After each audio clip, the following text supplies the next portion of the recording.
Hey, this is John Scardena with the Disaster Tough Podcast. We are doing a special recording at the Florida Hazmat Symposium. This week, I'm meeting with Michelle. She's a former student of our Emergency Management response for our Dynamic Populations course for the Readiness Lab. She graciously invited us out here so that we could set up a booth and observe all things hazmat related for response. She's a phenomenal resource. She's an SME in both emergency management and now in this hazmat space. She's one of the organizers for this. So with that very long introduction, Michelle, welcome to the Hazmat special episode. Thank you so much. Thank you for doing this, and we're happy to have you guys here. Absolutely. So let's start off with 10 years, Florida Hazmat Symposium, pretty big time. We're grateful to see the 10th anniversary here. Tell us about what you guys are doing, why this symposium is so important. So we found a gap in hazmat-related trainings many years ago. And a bunch of us just got together and said, we identify this gap. There's this huge need for hazardous materials, classroom and hands-on training. And it started out as literally an idea at dinner one night and went on from there, and maybe less than 100 people the first year. And now here we are, almost 600. That's amazing. Yeah, the room was definitely full this morning when they were doing opening ceremonies. You actually reminded me of something when you said about dinner. There's a TV show from, I think, the 90s that I loved, was The West Wing. Yes. And he said Jed for president, and he put it on a napkin. Yep. So you're following greatness with the greatest president of our generation, Jed Bartlett. Historical document definitely there. So let's walk around and we can talk, and we'll probably just head that way. And as we're talking, maybe you want to talk about some of the presentations that were given, like the context for this again. And we can just walk and talk. And by the way, this is the second time we've had Jason Perez from DisasterClass. Say hi, Jason. He did this with Wesley before too. So you're kind of our pseudo video guy when we're doing these trainings. But let's walk around. We can say hi to a couple of the vendors. You can talk about the presentations and just kind of go from there. Also, just a heads up, we had questions on social media. All right. We'll probably ask, we'll sit down and we'll do those questions as well. So let's head that way. So as we're walking, we get to fall. Oh, this is going to be fun. Don't trip. As we're walking, as we're talking here, there's so many different types of vendors here. You know, obviously we're promoting the Readiness Lab podcast network. We have public entities here. We have private entities here. What is the point of this symposium? Because it's kind of like a conference. It's kind of like a symposium. It is.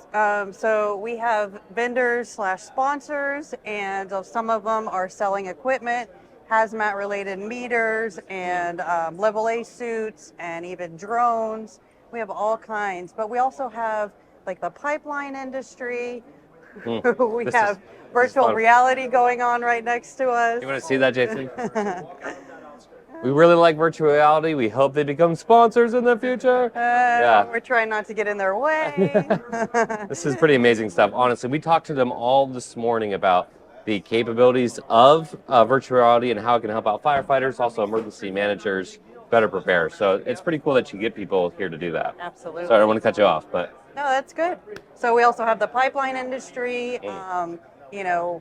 First responders need to know how to communicate with them in the event of an emergency, and how to react, what not to do to, blow up the house a mile away if you cut off the line up down here. There was actually a video like that. I posted, what was it? Like a FedEx worker was delivering a package, so the Ring camera turned on, and so behind them, the thing blew up, the house blew up. Oh my gosh. Yeah. So, I mean, that's a scary scenario from a single unit perspective, but you also have like the Waco, Texas events where the fertilizer plant blows up and all the houses. So let's talk about from that perspective. A responder gets a call that Waco, Texas happens. West Texas. Waco, Texas. How's it different? That was a whole. Well, technically they killed themselves, right? That was a hazmat incident, right? Yeah. Biohazard. Okay. So West Texas. Thank you for the correction. All my audience were like instant smack on their foreheads. You could hear it from here. But as we're talking about things like West Texas, anything from a house fire or a house explosion from a gas line to, a fertilizer plant, what is that process from 911 phone call to, making sure that perimeters are set up and safe? I mean, that has to there's so many different types of hazmat incidents. Absolutely. Where do you even start? I mean, every jurisdiction is different the way they handle things, from the first initial 911 call and what their policies and procedures say about who to dispatch or what units to dispatch, the first due. So a lot of times hazmat teams are those specialty secondary call-ins. I mean, some locations, the local hazmat team might be more than an hour away. Yeah. So, we're trying, this isn't just for those certified hazmat techs. This is for the everyday firefighter as well. What to do in those, what to look for, what to do in those first initial minutes when you arrive on scene and you recognize that there's a hazmat incident going on.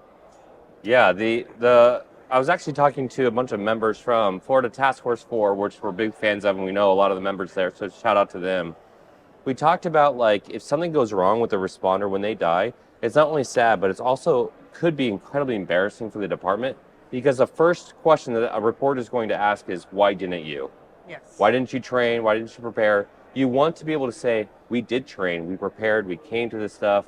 In fact, there's a certain amount of hours that responders, firefighters in particular, have to go through. And this is part of that training process, right? Absolutely. We have like we said, the classroom, lecture type classes going on all week. And then we also have hands-on. We focus on hands-on. Yesterday was an 8-hour, kind of like a round robin, several different. We just did a round robin around this. Yeah, we did. Several different hands-on stations where they learn about leak control and using meters properly. And we had people in air packs and level A suits floating in the swimming pool because we are at beautiful Daytona Beach. Yes. And it's 70 degrees out today. With a NASA launch or whatever. Yeah, SpaceX we had launch, a rocket go off this morning. So. The one of your vendors here, Ansel, they're the only Tyvek suits that can be reusable, right? I believe that they were telling me. And so, like, just having, like, responders know that whether it's Ansel supporting with reusable suits, or the fact that I don't have to throw away something every time, or these drone operations, or how to do this, even my own understanding of, like, tactical, even as a vendor here, right? Just like, okay, like, this is how that process happens. All of my experience of hazmat is being on the national strike team, and we look at catastrophic response from that 50,000 foot level. For me, that was like pure analytics, right? What do the analytics look like from there? From the ground level, a lot of questions would start forming their mind, right?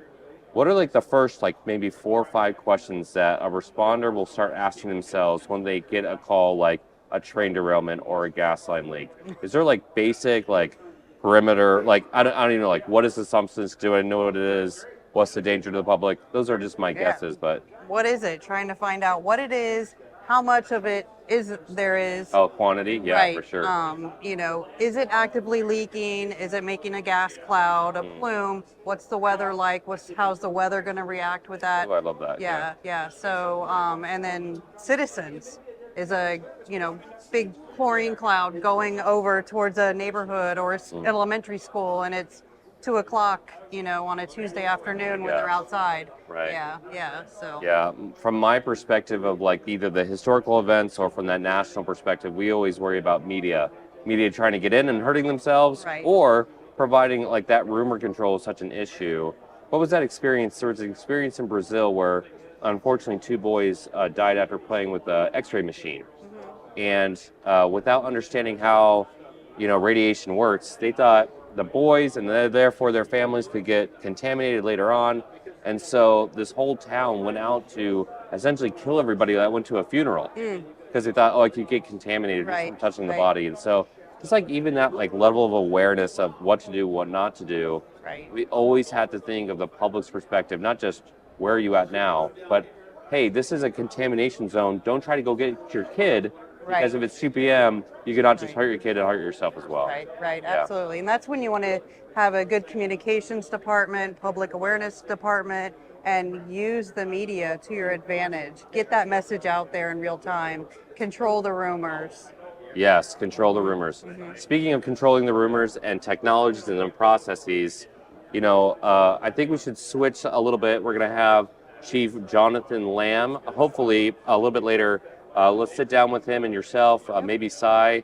We're going to reach out to Cy because she's awesome. She's also a former student of ours.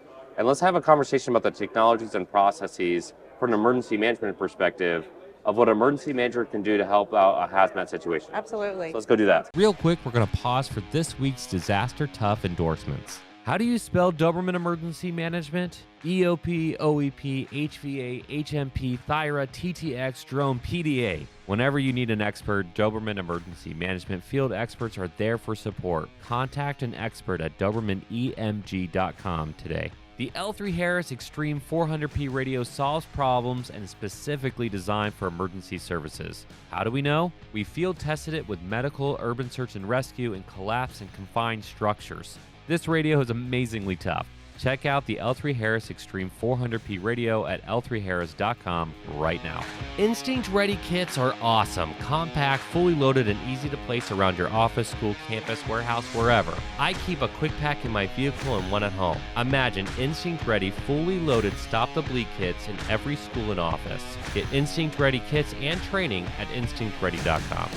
Okay, let's jump back in. Okay, fantastic. We just went upstairs and Michelle and I had a great conversation talking about kind of the parameters of what we want to talk about with the Florida Hazmat Symposium. Again, 10-year anniversary. So huge thanks to, again, allowing us to be out here. This is kind of our, for lack of a better term, our love note to Florida Hazmat Symposium for allowing us to come out here and see what firefighters, first responders, emergency managers, the whole group, emergency services are trying to do to better themselves and the field in hazmat. With me for this fun second section, this panel discussion, of course, we have Michelle here on the end. We have Chief Jonathan Lamm. He's also the president, I believe, of the Florida Hazmat Symposium. And we have also Cy with us. She is creating a business, I believe, called Cyanide. It would be Cyanide. We'll work on that a little bit.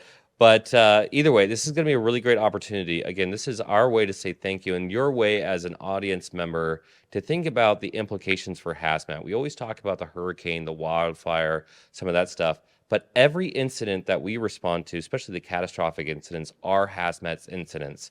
If you look at the wildfires in California, all the time and recovery that we use to have to go in there and decon the area and to remove all those hazardous chemicals. But also, of course, first responders are dealing with that as well.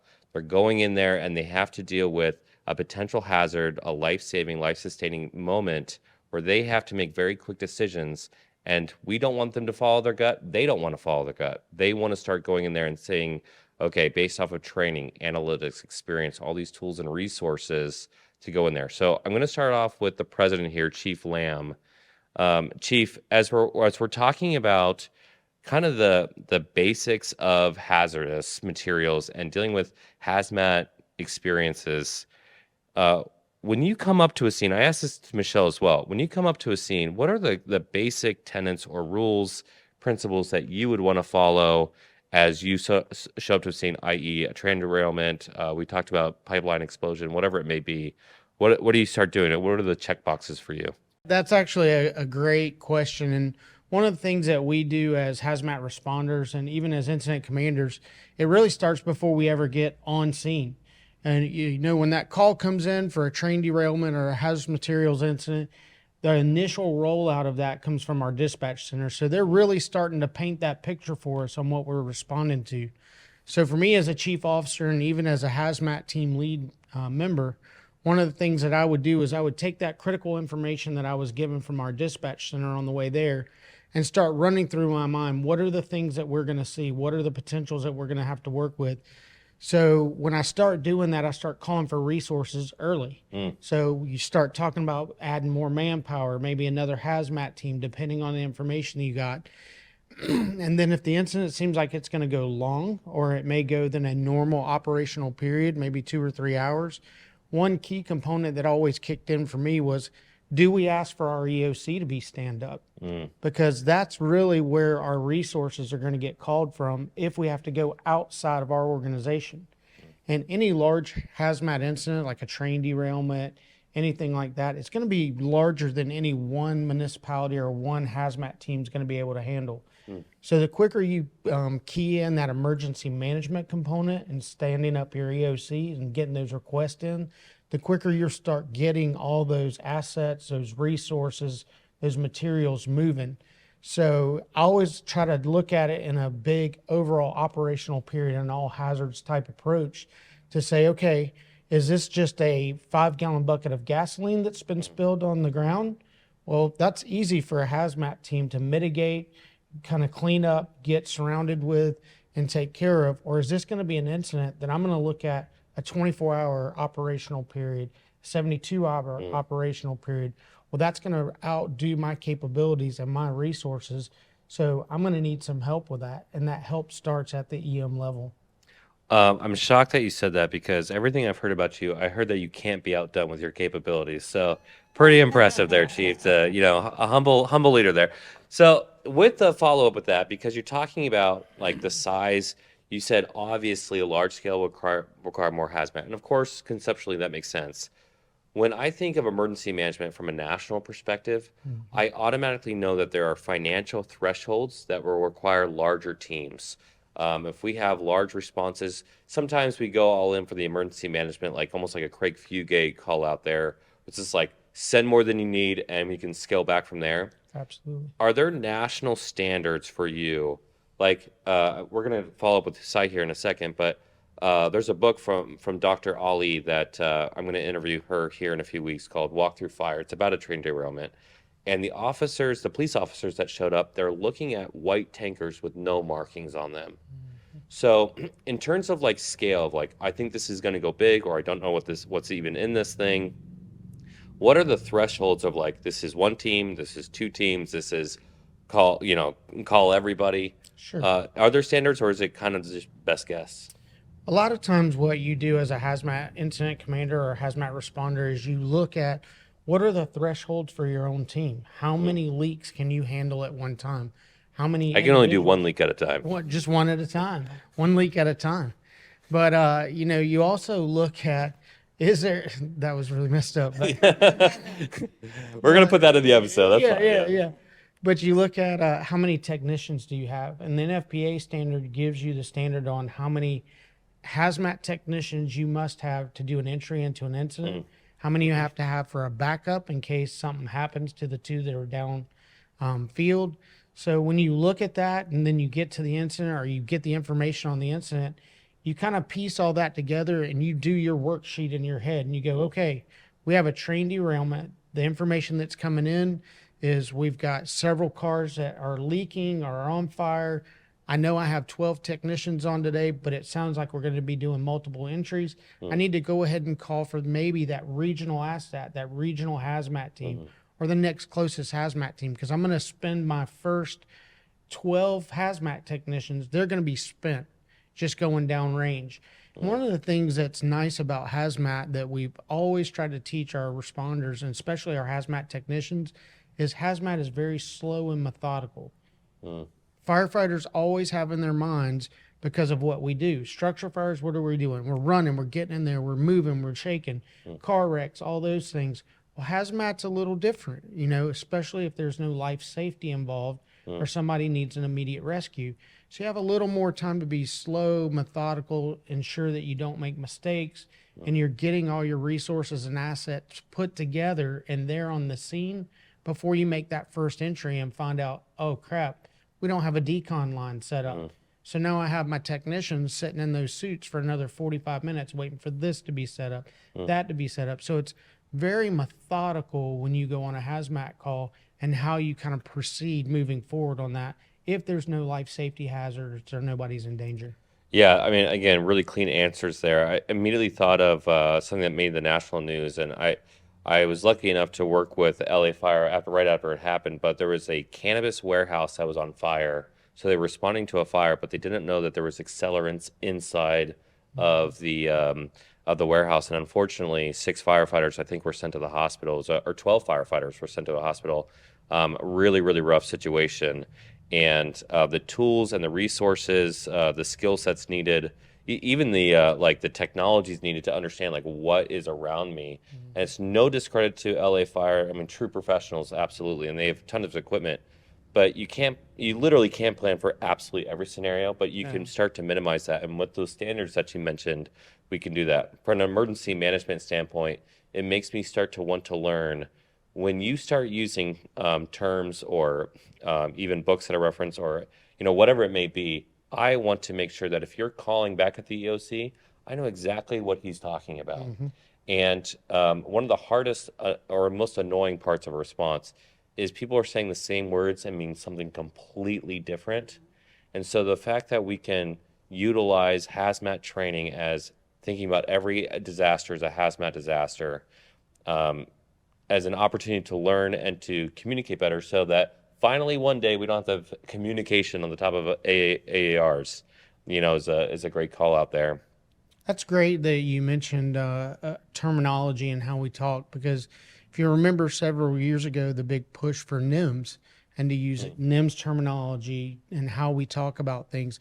And the big push for that was here in the state of Florida, before we all went to Nims, one of the things that we had in a lot of our departments were what we called tankers. It was a big truck that carried water, 4,000 or 5,000 gallons of water or more. So when you got to a large incident, didn't have fire hydrants or a wildfire, you'd hear guys get on the radio and go, send me a tanker, blah, blah, blah. Well, then when our men and women got deployed from here and went to California, and they're starting to call on the radio back to the EOC, hey, we need 6 tankers located in this area. Well, to them, that's an airplane. That's an airplane carrying water. Yeah. And there's a huge cost difference in the two. So Also, where are you going to put that water? Exactly, Yeah, exactly. that's So funny. that's where the terminology changed for us, and we went from calling our tankers to tenders to follow the Nims model. Fantastic, and fantastic call out. And so if we're talking about standardization of terminologies, whether it's through Nims or through emergency managers trying to integrate more through learning on our own side, one of the big things about, and just a call out for dynamic populations, that course that we teach is we integrate emergency managers with other first responders. I made this whole thing about first responders, so I can't call them separate, but whether it's military, whoever, get everybody in the same room and work through the same problem set in a training scenario is so incredibly important. In fact, we have 2 questions. I'm going to hand these over to Michelle. Michelle's going to answer like a training scenario question, because we're talking about how training and communications, how they should be integrated. So, Michelle, our question here is from an audience member: why are realistic full-scale exercises that include critical infrastructures such as first responders essential? So that is super easy to answer. The Pulse incident that happened in 2016 is a perfect example. Every year, at least in Central Florida, we work with our first responders, hospitals, the airport, transportation, meaning our local bus or public bus systems, all of these critical infrastructure. We work together and we create a hazmat disaster and then also a mass casualty. So we surge the hospitals, all of our local hospitals. And when Pulse happened, we literally had doctors, nurses, respiratory therapists, people who worked in the hospital who were thanking us and said that our full-scale exercises helped them do their jobs and it helped them save lives. Yeah, and so huge there. And so just for people who are listening to this episode, the Pulse incident that she's talking about, we had Chief Brian Davis, who's the incident commander on the Pulse nightclub shooting, on our podcast, who I'm going to guess was between episodes 50 and 75. So you want to scroll back about a year and a half, you can listen to that episode where he actually walks through that whole thing and the decisions he had to make as the incident commander and how shocking it was, especially because as an active shooter incident, even with thinking about the hazmat perspective, that was not a traditional active shooter, i.e. didn't follow the pattern of 10 to 12 minutes. It was 3 hours. He called himself a terrorist. He pled allegiance to a terrorist group. He would call news stations. He barricaded. He had, he claimed he had explosives with him, definitely a hazmat for explosives. And so that coordination piece, in my mind, while every disaster has lessons learned, what was so impressive to me is that fire and law enforcement actually worked together to save lives in a coordinated command. Yes, unified command. Talk about Nims, talk about ICS, and really in that play there. And I can't even imagine at this point, because the way that we approach training now in our company, or at least with our group, is the idea of siloed training. You lose so much, and also it just helps out your training feel more realistic. Like, one of the people who's always forgotten are the PIOs, public information officers. They're always crying, and they're always addressing the fact that they're like, hey, like, you need to have a public relations arm of your training, or finance admin, another group that's always calling out. Now, we always run away from finance admin because we always want all the stuff. But ultimately, in a response, especially a large scale response, when you're ordering all the hazmat stuff, they are a big part of that. And if they need the training just as much as everybody else. So great example for Pulse Nightclub and the Pulse incident. And again, big shout out to Chief Brian Davis for coming onto our podcast and explaining one of the most horrific experiences probably of his career in a way that can help us all out. And so, John, just adding to that too, talking about that exercise and scenario piece, we preach to all of our first responders and our partners all the time. It's better to do these exercises and put names and faces together during an exercise instead of waiting for a true event to happen and figure out who's who in the playing book. Absolutely. So that helps you really make those contacts. It helps put that name and face together. So when hey, I need to speak to the director of the hospital, well, you've done exercises with that individual now. You've built that professional and personal relationship with them, and you really know their skill set. They know your skill set, and it makes for a lot smoother transition for not only the teams that are out there trying to mitigate the incident, but even that communication part back to our emergency management partners to help bring the resources in. Well, I can only imagine. I mean, in a disaster, you're working with so many people. But if you're in one of those hazmat suits and you're trying to communicate, oh my gosh, I can only imagine how hard that would be. But, thinking about that in that context of like trusting the person across the room from you and having those training experiences, one of the things that, we want to start calling out on our podcast is, if you're going to talk about training, there's a misconception in emergency management or maybe disaster response where everybody says every disaster is different. I like to say, if you think every disaster is different, you don't know how to do analytics. There's a reason why we create national standards. There's a reason why we created Nims and ICS and are using GIS and deep analytics and even artificial intelligence now, because we know where the water is going to go. We know if it is propane, it's heavier and it's going to stay closer to the ground. If it's something else, it could turn into a plume and go higher up. Time of day impacts, weather impacts, all this stuff, as Michelle called out earlier. Like, we can know what this happens. Now, maybe the unique circumstances of why the time of day or the circumstances that led up to an incident, but we can start attacking some of these issues. And I think one of the best ways to start attacking the issues where it doesn't have to feel so novice every time is using historical events to do that. In fact, we got a question about historical events. If you were going to, specifically, if you were going to look at maybe a historical event, we called out the Dr. Ali's book, Walk Through Fire, where she talks about a train derailment in Tennessee that led to FEMA. If you were going to look at hazmat incidents where we could definitely learn a lot from, the good, the bad, and the ugly, are there certain incidents that come to your mind where you're like, okay, everybody listening right now, you should definitely study up on this right now? Yes, there's actually the Baltimore train derailment. I believe it was 2018, 2016, don't quote me on that, but major incident. Before 2024. Correct. Way before 2024. That one was something that went from bad to worse, but because of the leader that was placed in there, the chief ran it spectacular from beginning to end. And it is ICS to a T. It's talking about exactly what you were talking about. Yes, every event is different. Every disaster is different. However, there is a structure in place, and you can deviate from that structure to add your interventions. But for the most part, there is an algorithm, and he actually followed said algorithm perfectly from beginning to end. There are some footage of the actual event on YouTube and whatnot. The full footage is very hard to find unless you're in with someone in FEMA. But otherwise, it's a fantastic thing to watch. A train crashes into truck, which ironically enough was being driven by an off-duty firefighter. Whoa. train explodes because train was carrying miscellaneous at the moment. No one knew. After investigation, sure, nothing was, hazardous to the extent of, calling it a hazmat team or specialized team.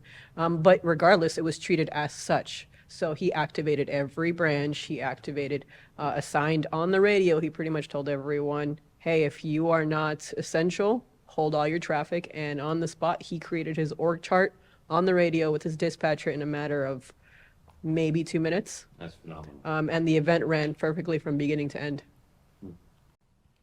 I like how you said it went from bad to worse, but they still made the right decisions. You can do everything right in an emergency response and things could still go wrong. And people could still be hurt. And one of the best examples, and you're an EMT also by trade, right? Paramedic. Oh my gosh, I pay homage. My COO, she'll say, I'm a paramedic, not an EMT. So I get it. So big shout out to Ashley for that one. But in terms of like a medical and medical response, especially on an ambulance, all right, at least we got that one. What? Wambulance? I'm sure in New York they say ambulance. We're gonna have Jason Perez down here in a second. Yeah, exactly. So thinking about that perspective of like how disasters and medical relate, when I talk about how every disaster is not different, but all the circumstances could be unique. And I think I've actually talked about this on my podcast before. When my son was born, there was a major issue right as he was coming out. And there was a crash team that went in there, team of nurses went in there to an OR, and the hospital they were at, they said they hadn't seen something like that in 17 years. They had 2 minutes to save my wife's life and my son's life. And that was a difficult moment. However, just because it happened in 17 years, and just because the circumstances of what happened were unique, they were able to fall back on their medical training. If a heart stops, if there's too much bleeding, whatever it may be, if you're on the street and something horrific happens, like somebody's stabbed, now where they're stabbed might be different, but what you do to save somebody's life, you follow that algorithm as you called out to make that. And so that's what I want emergency management to get to, and really emergency services, is to think, okay, where it happens might change, but there is an algorithm to this, and we can be much more effective in that process. Baltimore train derailment, fantastic call out there, Si. So good job there. So I'm just going to open this up to the group, whoever wants to answer this question. But as we're wrapping up kind of this panel discussion, again, kind of a love letter to the Florida National Hazards Symposium and what you guys are trying to achieve here as a nonprofit, as trying to educate the field, as bringing in vendors. I'm calling out vendors here because they get paid by vendors, so help them out. So that's my shout out for you, their president. Yeah, chief, president, chief. That's kind of a cool term. President chief. Ooh, oh man, that's the power and glory of that. As you guys are thinking about moving forward with the Hazmat Symposium, I want emergency managers to come. There's so many so many hazmat teams per requirement for them to get training here. But again, speaking that common language, making sure that we're talking about big picture here. Somebody was giving a great presentation about hazmat branding. We're addressing that right now in emergency management, where emergency management, because of lack of standardization, we don't really have a culture or a branding really solidified yet.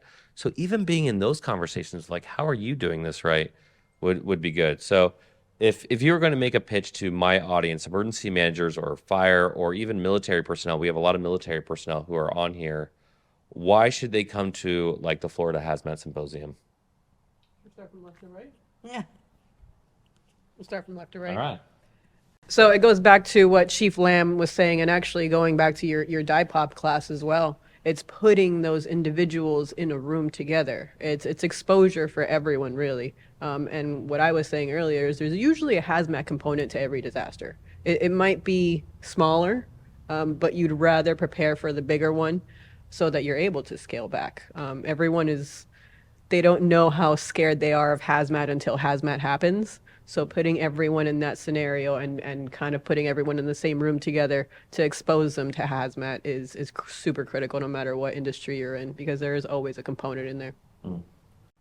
Yeah, and just to actually piggyback off of that 1 second, I actually didn't know even though I've studied CBRN and I was kind of the CBRN guy on my team, that even in hazmat, I'd rather deal with, I don't think I'm ever going to deal with, and nobody ever really prepares for, and working through that. And one of the surprises for me were a lot of the firefighters that I was talking to, they would say either RAD or, radiological incidents were the ones that they felt least prepared for. And funny enough, there was a team competition where they had to use radiological material and respond to that.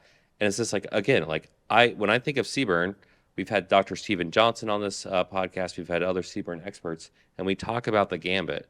But again, to be able to call out like, hey, I'm nervous in this area. Okay, great. Let's find you an SME who can help you build that confidence. So if there's a radiological incident, you can do that, or get training with those people, right? Having that material. By the way, they actually used real radiological material in the exercise, so that was pretty cool.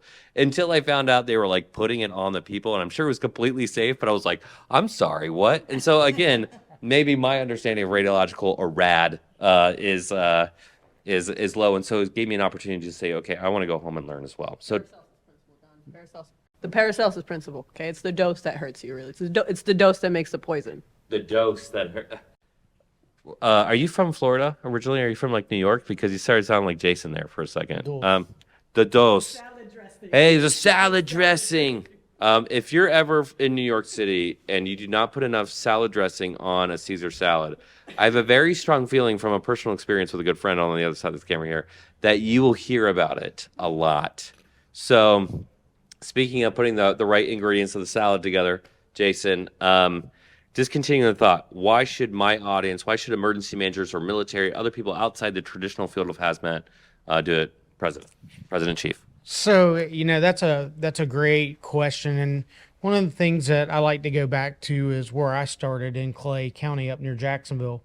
Well, if you've never heard of them, there's civil support teams. A little after 9/11, they put together the civil support teams that can go out and do hazmat, do all those things, have all the tools. Well, the 44th CST was located and is located in Clay County on Camp Blanding. And we did a lot of training. They still do a lot of training with our military partners and how that interaction would go between a government agency that's a small county and embed with the military. How are those interactions going? So, I think that component of it has been strong for several years now, and it continues to build. But I kind of look at that whole thing as a train set. If you're putting together a train set as a kid, if you leave out one piece of that track, well, the train doesn't go around the track, or it may not function. So that's where emergency management fits into that, especially when you're talking a large hazmat disaster that you're going to be going multiple operational periods. That EM aspect part of it for us is a lifesaver. That's how you're feeding your responders. That's how you're getting those resources there. That's how you're getting those assets there to contain that thing. That's how you're getting your people home quicker. So the sooner you can key in your emergency managers and get them sitting there with the responders, the hazmat responders, and talking that lingo, you find out that, hey, EM and hazmat have a lot more in common than we thought. And it's like, absolutely, we're doing documents, we're doing paperwork, we're tracking resources, we're doing a lot of the stuff that you're doing in the EOC.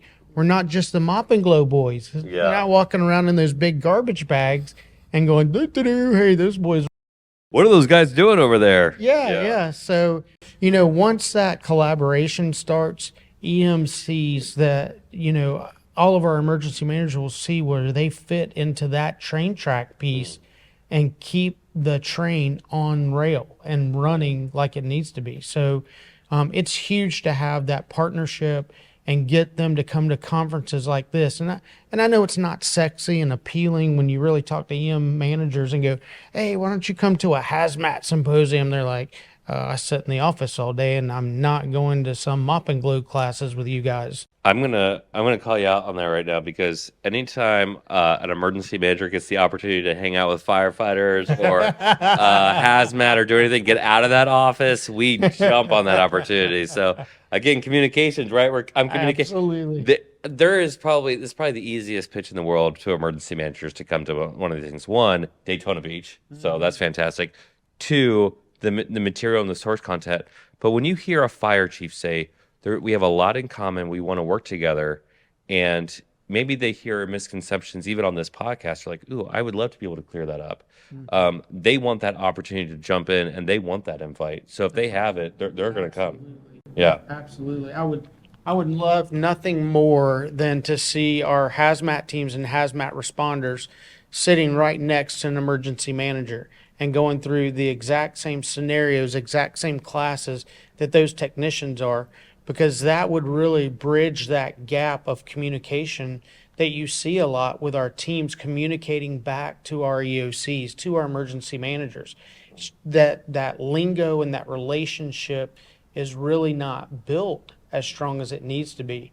And I think you see a lot of emergency managers that they do have those good relationships. I think of St. Johns County, and I think of Duval County when I was up in that area, that how their EOC and their emergency management work so closely, not just with the fire department, but with their hazmat teams, their incident commanders for hazmat teams. And I think a lot of that push for that was everything that happened on 9/11. You look at all the anthrax calls we had. Everybody was doing their own thing. Do you go in a level A suit? Do you go in a level B suit? Well, this county's going in level A suits. Well, you don't really need a level A suit. You need a level B suit. You don't need to put the patient in the back of the rescue because now you've contaminated that rescue. Put it out. And there was not that collaboration between emergency management and the field to say, hey, here's a unified approach to this. We can get you subject matter experts and from the hospital that are here in the EOC working that ESF, and they're going to walk you through that process. Now you have that standard checklist and you're doing it the same. So that really changed the mindset of our hazmat teams that was set back for decades because there was not that collaboration there. The magic acronym you used there was ESFs.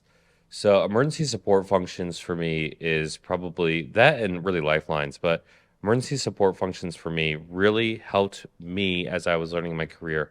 All the different players in response. I'm ESF 5, I get it. You know, USAR's ESF 9, whatever. So as we're going through that, it's like, okay, ESFs, emergency support functions is a really long way to say emergency services. Yeah. Utility companies, when their gas line explodes, guess who's all in on that emergency response? Mm-hmm. Now, again, their job is different, but they're emergency support function, i.e. emergency services in that moment. And that's not, again, to take away from the tacticians because they need it. The other part that you called out is like you said, you'd love nothing more than to sit next to an emergency manager. You're welcome because I'm here. I knew I felt yeah. Well, oh, between the two of us, you're like an emergency management sandwich right now. That's E and M. The thing I like to tell firefighters is like emergency management's here because, you know, on a serious note, you know, even you guys need a hero, and we'll do everything we can to help you and support you and to do everything we can. Keep the mic away from him at this point. Okay, Michelle, rounding this out, you're an emergency manager. You teach emergency management at a university. You've been to the dynamic population class where you see this integration, and you are, I don't even know your official title here, but you are like, it's like the Michelle Mafia here. Like you're like basically running the show from your perspective of seeing all this stuff and also a law enforcement background. What is your pitch? Why should other people come here? So we do have emergency managers here, not as many as we'd like, but I do know there's some. Yes. We're calling you out, Yes. emergency managers. Yes. Get here.